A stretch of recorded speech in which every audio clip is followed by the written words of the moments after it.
So we have a question here. Show that the transformation W equal to I into bracket 1 minus Z upon 1 plus Z transforms the circle with the center at origin and unit radius of Z plane into the real axis of W plane. Also show that the interior of the circle is mapped onto upper half of W plane. Yeah, if you just see the question, nothing will be more clear, but it is like little continuation of bilinear transformation. In bilinear, what we used to do, we had 3 points in Z plane, 3 points in W plane. We used to find the bilinear transformation. But here, the question is little reverse. That is, they have given a transformation. What we have to prove that if in the Z plane, if you take a circle with center at origin, or if you take the interior of same circle, okay, with unit radius, you take this in Z plane, so that is going to be mapped onto the real axis of W plane, or you can say upper half of W plane. So to solve this, what we'll do first, we'll consider what has to be taken in Z plane. Now, if you just see what is being given, we have to consider in Z plane circle with center at origin and unit radius. Can anybody tell me what will be the equation of the circle with center at origin and radius as 1? Unit radius means radius is 1. In Z plane. X square 1. It is x square. Yeah. So the equation what we need to consider is x square plus y square is equal to 1. Right? Okay. Now, what is x square plus y square in terms of Z representing? See, if I take Z as x plus iy, okay, the complex form. So if I find what is this modulus of Z means, what is modulus of Z for this complex number? Root of x square plus y square. So if I square it, what I'll get? Isn't it x square plus y square? So x square plus y square can be written in terms of Z.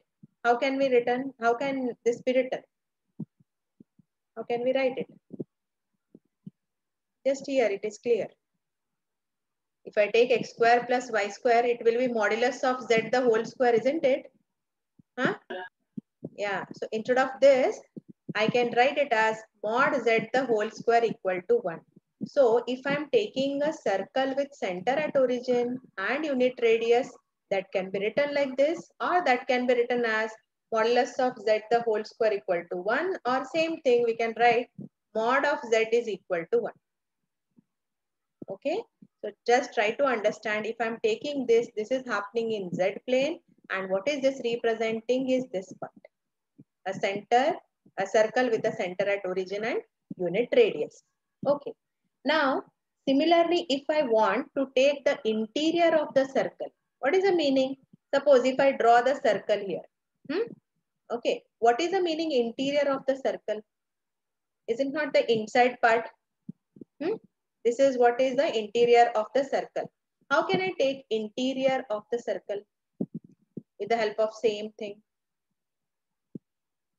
So if I'm taking mod Z is equal to 1 means I'm taking only the, you can say the circle. I'm taking the circle. Okay. I want to take now the inside part. How can I take? Huh? Isn't it? It is less than 1. Am I right? If I take mod Z greater than 1 means I'm taking outside the circle. See this distance, no, this distance is R actually. This distance, if you take this radius is R here. This part. So if I want to take the interior part of the circle means I have to take mod Z less than 1. Let us combine these two. So what is overall thing? If I combine it, this or this, how can this be written? Isn't it mod Z less than or equal to 1 together? Am I right? Are you understanding this part? Yes, ma'am. Yeah. What we are discussing here is what has to be taken in Z plane. See, we know the transformation. We should now check what has to be taken in Z plane. Later on, we'll prove that what is the resulting thing in W plane according to the question given. Okay. So this is what is the conclusion, what we are getting, or this is what we have to take in the Z plane. Now, let us take the transformation. What is being given? W is equal to I into 1 minus Z upon, 1 minus Z it is, not I. This is 1 minus Z upon 1 plus Z. Yeah, let us simplify. So we'll just cross multiply it. It becomes W into 1 plus Z is equal to I into 1 minus Z. Okay, just multiply the terms. Take W inside. W plus WZ equal to I minus IZ. See what I have the condition. I have it for Z. So if I have a Z quantity, only Z quantity, I can put a modulus and then I can use this mod Z less than or equal to 1. Very easy. So for that, we'll just transfer the terms such that Z should be taken common. So it is available like we have two terms in Z. Take both the terms on one side. Better shift this negative term here. So what will you get now? This is going to be, it is WZ plus IZ is equal to I. I shift my W that side. So what it will be? I minus W. Correct. So what is common here is a Z. So if you take Z common, it is I plus W or W plus I. And here it is I minus W. Okay. Now what you do? Again, take this term. I want only Z to be present in one side. So this is Z will be what from here? Z is I minus W upon I plus W. Okay. Now what you do? This condition what we have is in terms of modulus. So better you take modulus on both the sides. So if I take a modulus here, isn't it I have to take a modulus here? Both the sides. Now, one property is there for ratios. If you take a modulus of A by B, this is equal to modulus of A divided by modulus of B. This one property is there. So I'll just make use of it. So what is this? This is modulus of numerator divided by modulus of denominator. That is what is the meaning of this. Okay. Now, modulus of Z is what? What is the condition if you just take this as 1? According to this, modulus of Z is less than or equal to 1. Isn't it this quantity also will be less than or equal to 1? Agree with this? Yes? Am I right? These two are equal and this quantity is less than or equal to 1 means obviously this ratio is also less than or equal to 1. Now what do you do? Shift this over here. So this is modulus of I minus W is less than or equal to modulus of I plus W. Right? Because this is 1 into this means you will get it as same thing. Now, what do you do? Just write your W in terms of U and V. Tell me what is W equal to?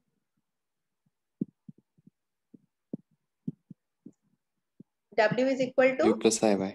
U plus IV. Okay, so this is modulus of I minus U plus IV less than or equal to modulus of I plus my W is U plus IV. Now modulus means it is for the complex number. So let us write it as real and imaginary part. Tell me for this LHS part, what is the real part? What is the term? Minus. Only minus U. You have only one term not containing I, that will be the real part. Now, in the remaining two terms, what is common? I is common. Correct. What will get from here? If I take I here out, what remains? Isn't it 1? And here from this term, if I take a I, what remains? Huh? Minus V. Minus. Yeah, minus V because we have a minus out. So this will be less than or equal to. Similarly, here also you write it as in the A plus IB format. Tell me how I have to write.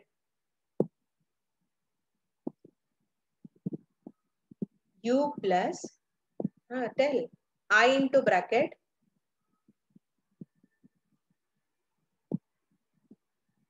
one plus V. Am I correct? Check with this. Okay. Now, when you have something like A less than or equal to B, A square will also be less than or equal to B square. Means you can square it easily. Still the inequality remains the same. Okay. So what I'll do to avoid the root, I just square on the both the sides. Still my inequality remains the same. Okay. Now, what is the what is the modulus of this number when we have a square? So real part the whole square plus imaginary part the whole square. Am I correct? Is less than or equal to, isn't it here also same thing? If I put no modulus of x plus iy the whole square, what is this? Isn't it x square plus y square? Same way. So this is real part the whole square plus imaginary part the whole square. So what is minus u the whole square?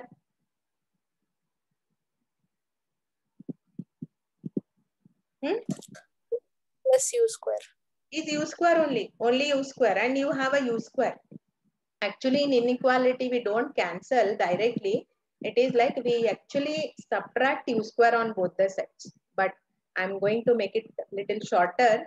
So just u square will go because same quantity. Okay, I forgot here. This is 1 plus b. Otherwise everything becomes wrong. This is 1 plus b. Now this how to simplify. A square plus b square minus 2ab. What is being applied is a minus b the whole square. Similarly here what you will get? A square plus b square plus 2ab. Correct? Tell me what can be cancelled or what will go? 1 and v square. Yeah, 1 and v square will go here actually. So what you do Minus now, 2 transfer this here. So this is what remains. Actually, you cannot transfer it. It is like you should add 2v. It is like adding 2v on both the sides. So this is like minus 2v plus 2v less than or equal to 2v plus 2v. This is what the mathematics works in case of inequality. If it is equal to sign, no, we can do direct cancellation. Are you getting my part? What I want to tell you? Inequality, no, actually cancellation will not work. Let it be. So this is what? 0. Correct? 2v plus 2v is 4v. I take my 4 here. So it comes as 0 by 4. What is 0 by 4? Isn't it 0? Let me write it in a reverse way. So I write 0 less than or equal to v. If I reverse it, what I have to write? Inequality. V less than equal. Yeah. No, v greater than or equal to. See, a less than b. If I want to write b and a connection, isn't it this inequality has to be reversed? Am I right? Yes, ma'am. A less, Yes, so I have to write b greater than, okay, right, let me write like this. 2 less than 3. I want to relate the same numbers. How can I write? Is it 3 still less than 2 or 3 becomes greater than 2? Is it true or no? 2 less than 3. true, ma'am. So it should be reversed. Okay, just see. If you interchange the numbers, the inequality reverses. Same way, I am interchanging 0 and v, so inequality reverses. Okay. Now, suppose if I have put only mod z equal to 1, tell me what I would have got. I am taking both, right? If I would have taken mod z equal to 1 only, what would have been this last result?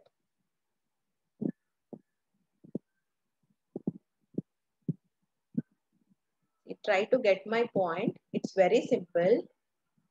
I am combining equal to 1 and less than 1 together like this. Okay. If I take only this case separate, Mod Equal z to 0. equal to, yeah. See, there won't be less than or equal to, it is only equal to. Everything is equal to. So ultimately, you will end up with what? Isn't it v equal to 0? Okay.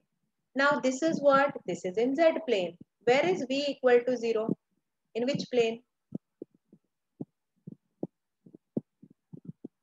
V equal Z. to 0 is in W. W plane. Yeah. Just see here, how is your W plane? What is this axis? U axis. This is your V axis. Tell me, what is V equal to 0 representing? Origin. How? Okay, how in case like for Z plane, no, x equal to 0 is equation of?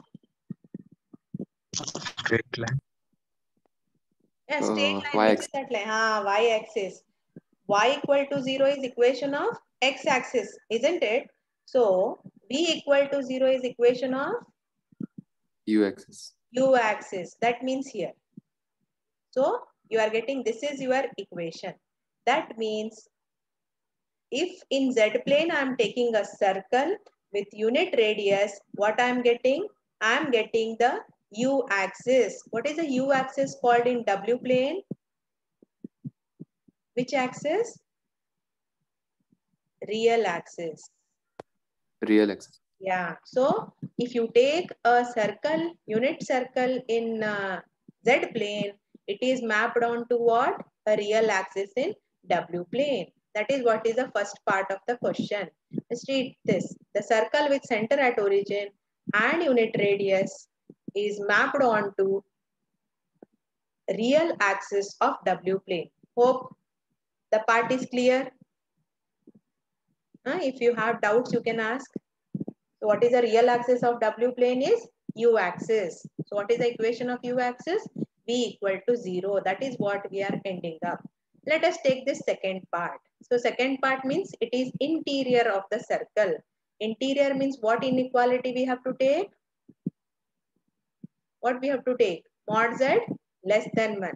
Suppose if I solve like this and instead of putting both the things together, if I put only less than, if I put only less than 1, ultimately what I will end up with? V greater than 0. Yeah, if I take less than, I'll get V greater than 0. What is V greater than 0 means? Where is V greater than 0 in W plane? Which axis? V greater than 0 means maybe 1, 2, 3, 4 like that. Where it is happening? Which axis? Parallel to U. Parallel to you? No, no. I'm asking you V greater than 0. Where can I take it? See, there are 4 axes you can say.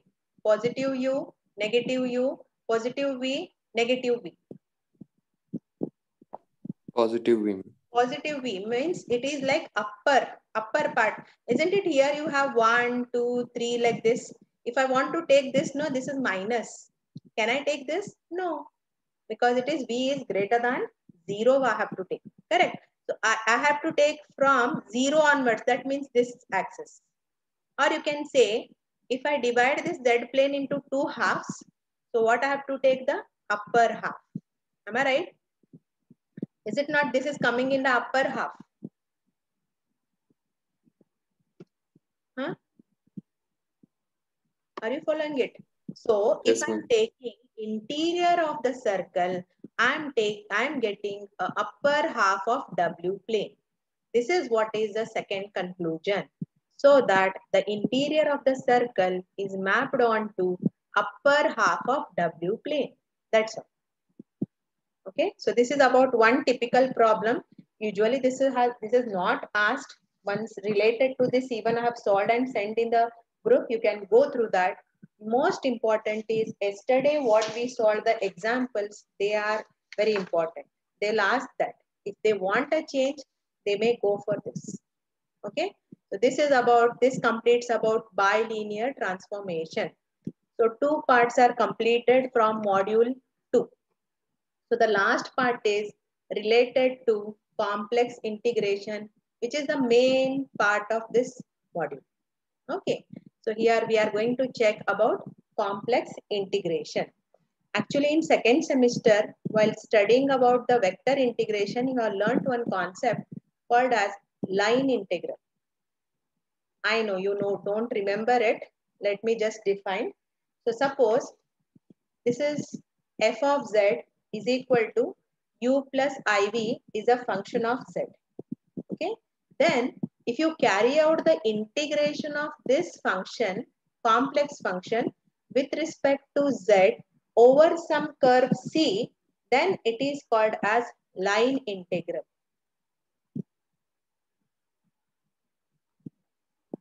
I'll tell you the difference. Okay, usual integration and the difference between and this line integral. See, when you have a function of x, okay, if you have y equal to f of x, and if you integrate this function f of x, which is a real valued function, between the limits x equal to a to b. So when x is real valued, a and b are also real numbers. So when you take this integration, it is called as usual integration. Okay, this is what you have learned till now, because what function you have considered is a real valued function. Okay, now which type of function is f of z here? Is it a real valued function? Which type of function is this? Imaginary. Yeah, if imaginary comes all together, it is called by some particular name. Which function we are studying? We are not studying imaginary function. What we are studying? What is the topic name for module 1 and 2? Which function? Recall module name. The answer is there only. Complex. Complex, right? Because of the presence of this imaginary number, it becomes a complex. And we are learning about a complex function. Okay, yeah. So if you take an integration on a complex function, you cannot say that it is from some complex value to another complex value. Where you have to take the integration, you have to take it on some curve. This curve may be anything. So whenever you carry out a integration of a function, a complex function on some particular curve, that integration performed is called by a name line integral. How know when the differentiability is there? Okay, but when we come to complex function, what is that name differentiability called as? Analytic. Analytic, right? Similar way, when you take an integration for a complex function, that is being named as line integral. That's all. Okay. This is what it means. Hope I clarified the definition. Okay. Now here, when you take the integration, suppose. So if you have an integration of f of z dz over c. So I'll write it as integration over c. What is my f of z? F of z is u plus iv. Correct? Now I have to take a dz. Means I should know what is z. Tell me what is z. Standard form. Z is what we have used, z value. U plus iv. X plus iy. You see, you are not differentiating. See, z is x plus iy, f of z is u plus iv. Don't mix them, please. So z is x plus iy. What is dz?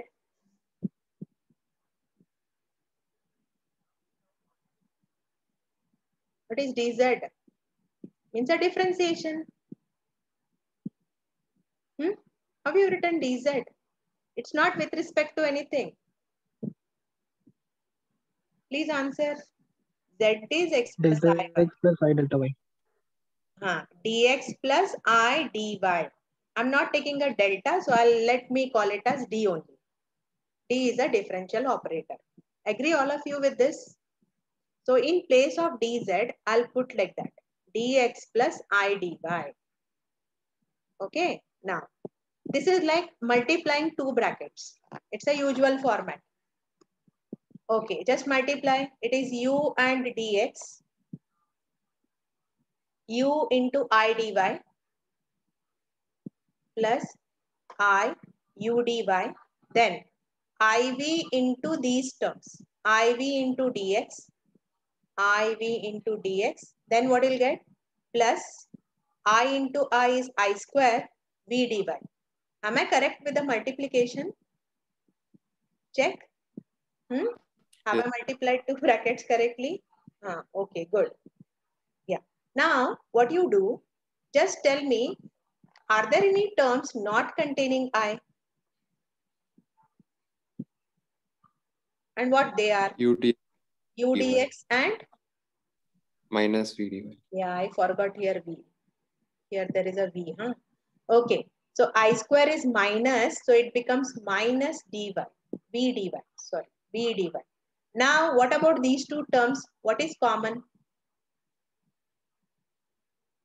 I is common. Correct? I. So if I write the terms, what they are going to be? U dy. If you take I common here, what will get? U dy plus v dx. Am I correct? Okay. Same thing I have written such that this is now real part and this is the imaginary part. I have to perform an integration. So I'll just write it as integration of the first term plus I into integration of the second term. Tell me this is in which format? Is it a real function format or a complex format? What it is? Real. It's only real. Oh, sorry. I should underline the whole thing. Okay. Now tell me the entire thing, is it? Yeah, it is complex.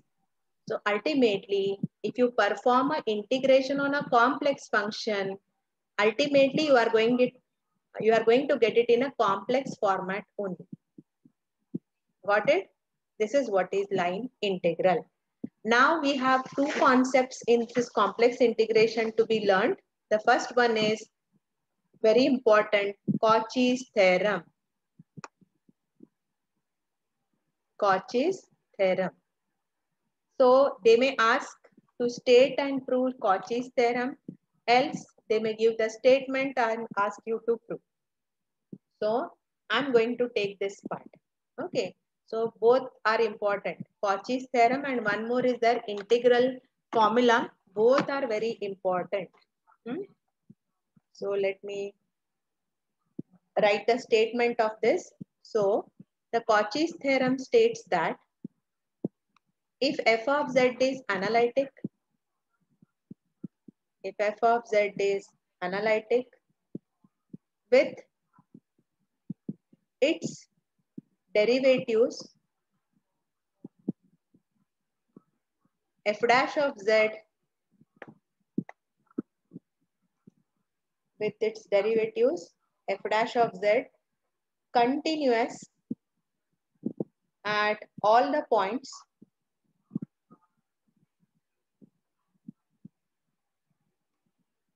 with its derivatives f dash of z continuous at all the points inside and on a simple closed curve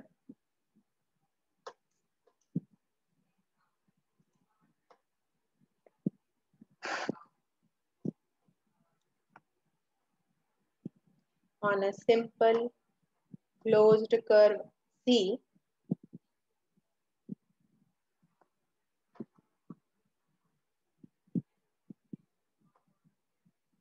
then integration of f of z dz over C is equal to 0.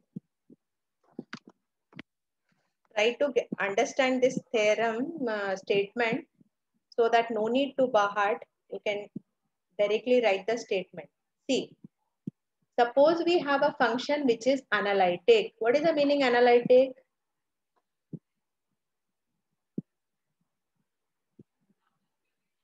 Analytic means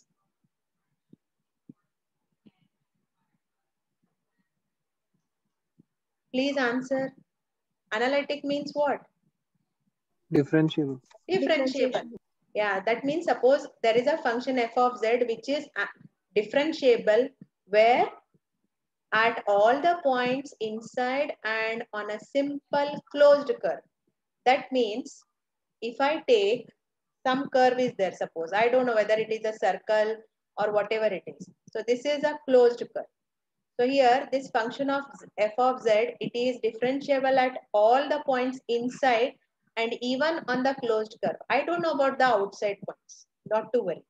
If so, then if you just suppose carry out the integration on this closed curve, okay, if you carry out the integration on this closed curve, then the value of that integration is, line integration is 0. This is what we have to prove. Did you get at least some idea regarding this? Suppose we have a closed curve C.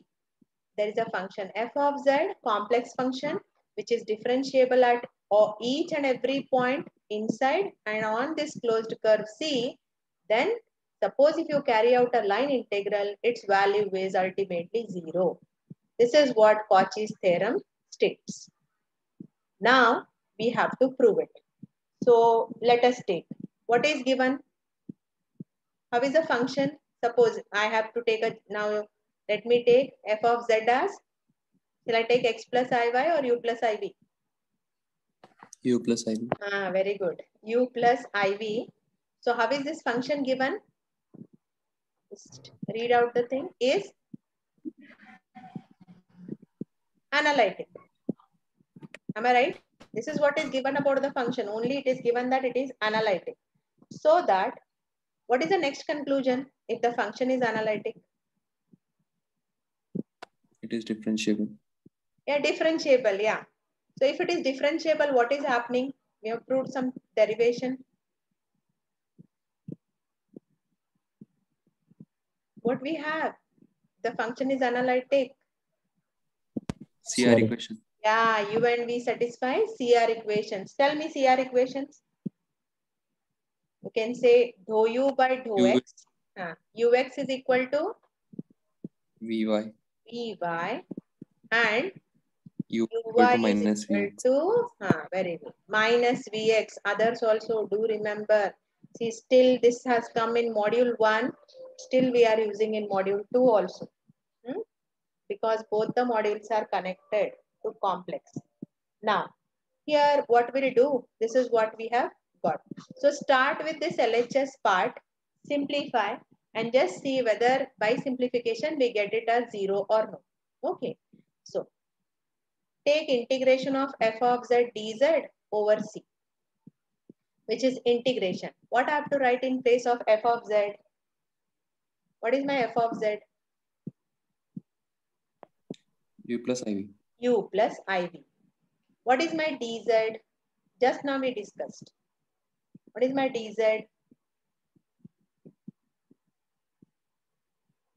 Dx plus I dy. Yes, dx plus I dy.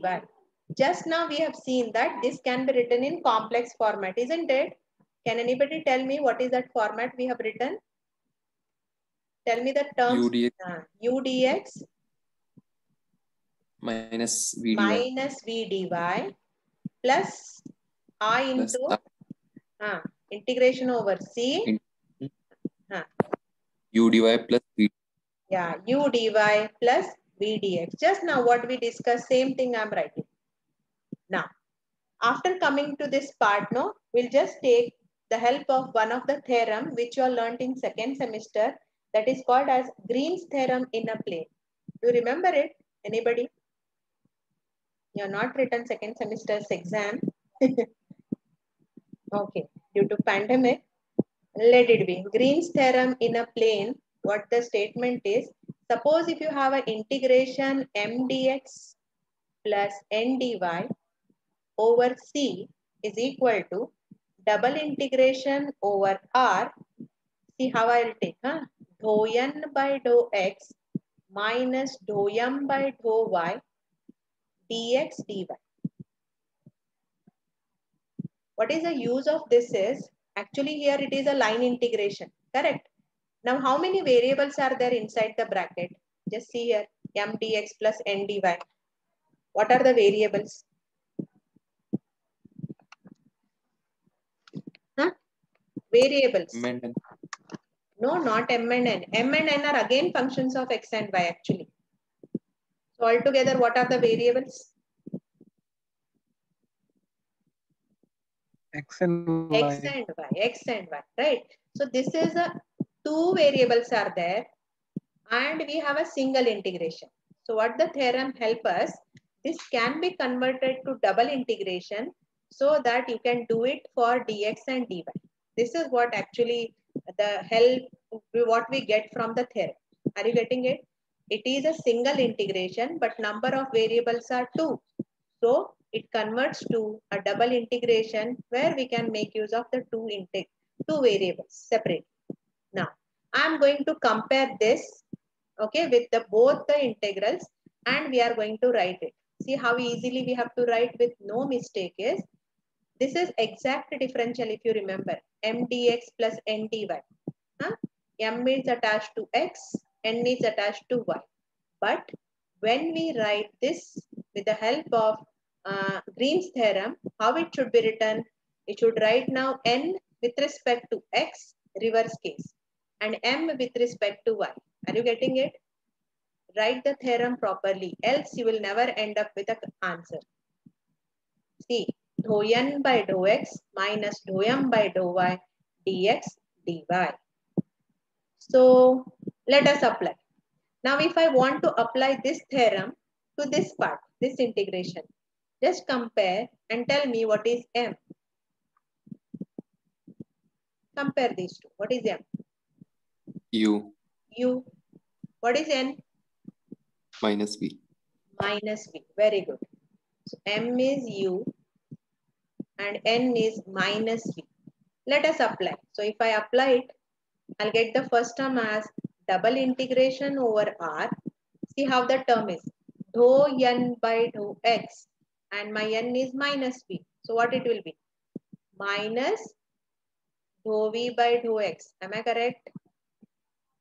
Minus, what is dou m by dou y for this term?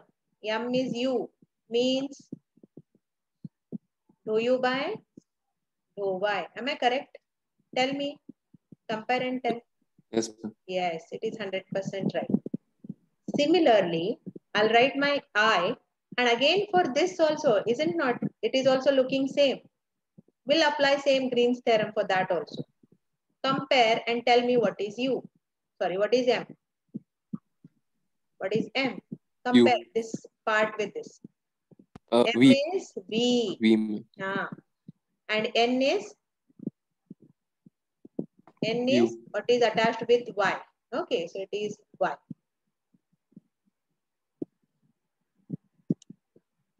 N is u. N is u. Yeah, apply the same theorem and do tell me what you'll get. Double integration over r dou n means dou u by U dou by x minus dou V by dou Y. dou v by dou y dx dy. Tell me what is minus dou v by dou x equal to?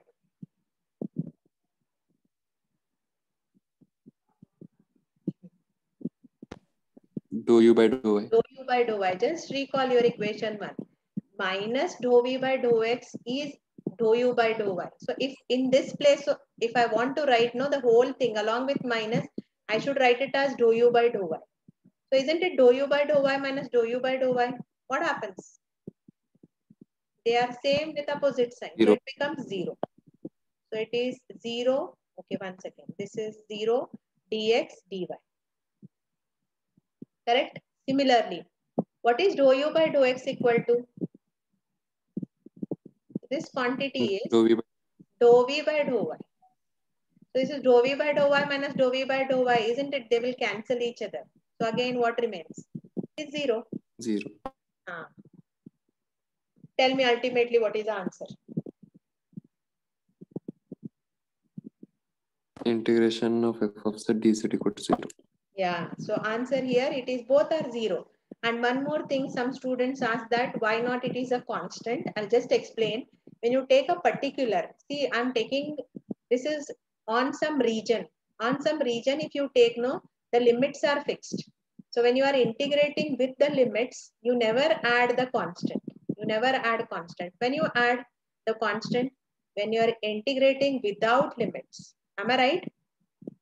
So over the region means limits are fixed. So there is no question you will get any constant. So what is the ultimate answer is 0. What we started with? The line integration on f of z. So ultimately, this is what is the Cauchy's theorem. Just Cauchy's theorem statement is very simple. Try to understand. Suppose we have a closed curve and we have a function f of z which is analytic at all the points inside and on this closed curve, then the value of the line integral is 0.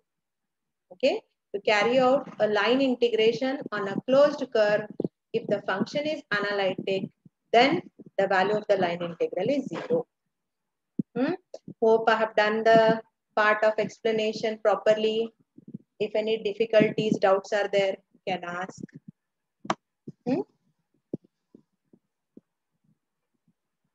Any doubts are there? Yeah, Tirthraj.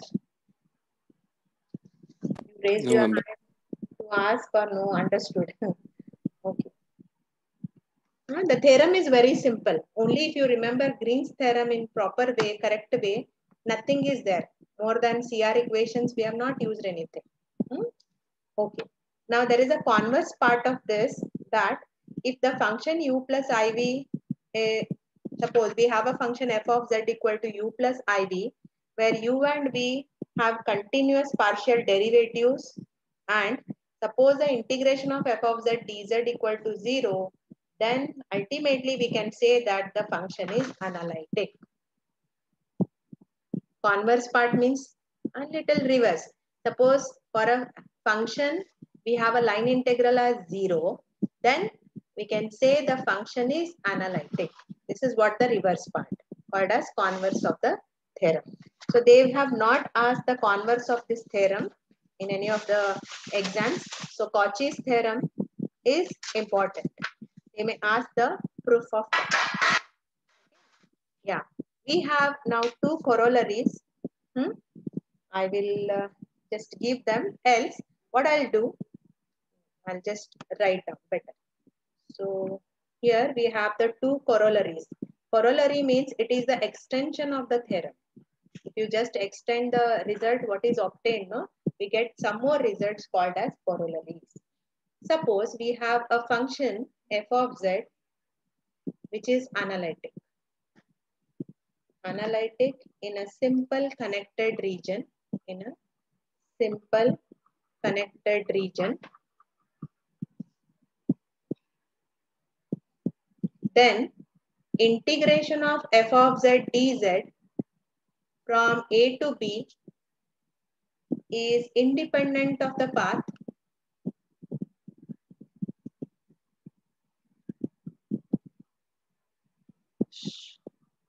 joining a and b. Earlier we used to prove these corollaries. There are two corollaries we used to prove, but never they have asked in exam. So, and even not mentioned in the syllabus. So I'll just explain and leave this. Just now, what we have seen, that suppose we have a closed curve, and if you perform an integration on that closed curve, the value is 0. The extension is, suppose we have 2 points, A and B. Tell me, these 2 points can be joined by only one way or more than one way? More than. More than one way, agree? So it may be like a straight line, it may be like a curved path, or it may be like semicircle. However, so many different ways are there. So if you take an integration for an analytic function, suppose this region is like a simple connected region, then it is immaterial that you can start from this. Suppose you are taking an integration from A to B. So you can take along the straight line, along this curve, along this semicircle. All means one and the same. Are you getting the meaning? So it is independent of the path. Only point important here, the starting point and the ending point. I cannot say from B to A. If I want to write from B to A, no, it is like minus I have to write. Okay. So it may be done through any of the paths. It is independent of the path joining A and B. Similarly, we have one more corollary, which is very interesting. So which is very helpful for Cauchy's integral formula. I'll just write the statement. Suppose we have a function f of z, which is analytic. Analytic in an annular region. In an annular region bounded by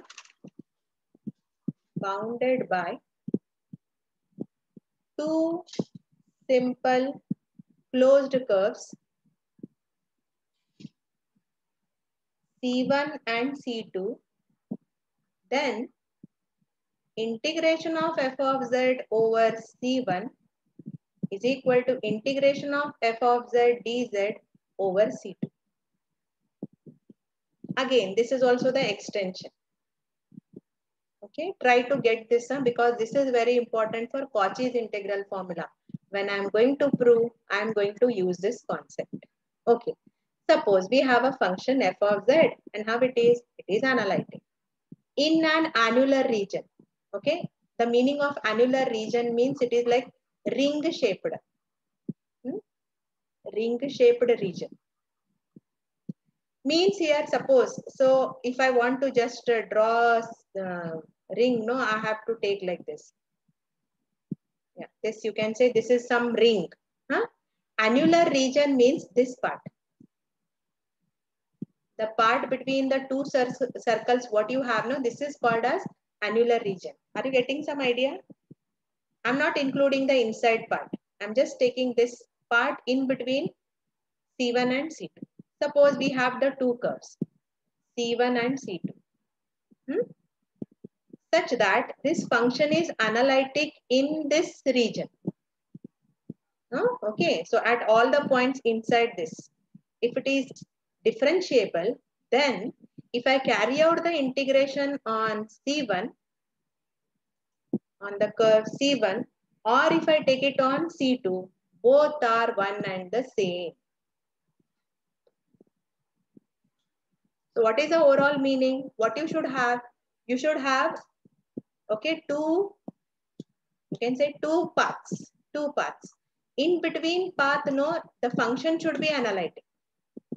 So I'm taking up integration on this function only. And how is this function? This is differentiable at all the points in between these two circles. If so, I can write the line integral on this or line integral on this. Both are same. Did you understand? Okay, did you get what I explained just now? Yes. I can prolong it, but it will be more confusing. Okay, try to understand. In between region, the function should be analytic, then it is immaterial. Even I can extend it. Suppose I have one more curve, one more bigger curve. So I can write this is equal to integration f of z dz over C2, C3. What is the only condition I should have? What should be the condition? The function should be analytic. Between what? Between this C2 and C3. This part is there, no? The function should be differentiable in that. Okay. Yeah. This is about the two corollaries. I'll take one simple example and I'll end up today's class. Is it okay? Okay. Else,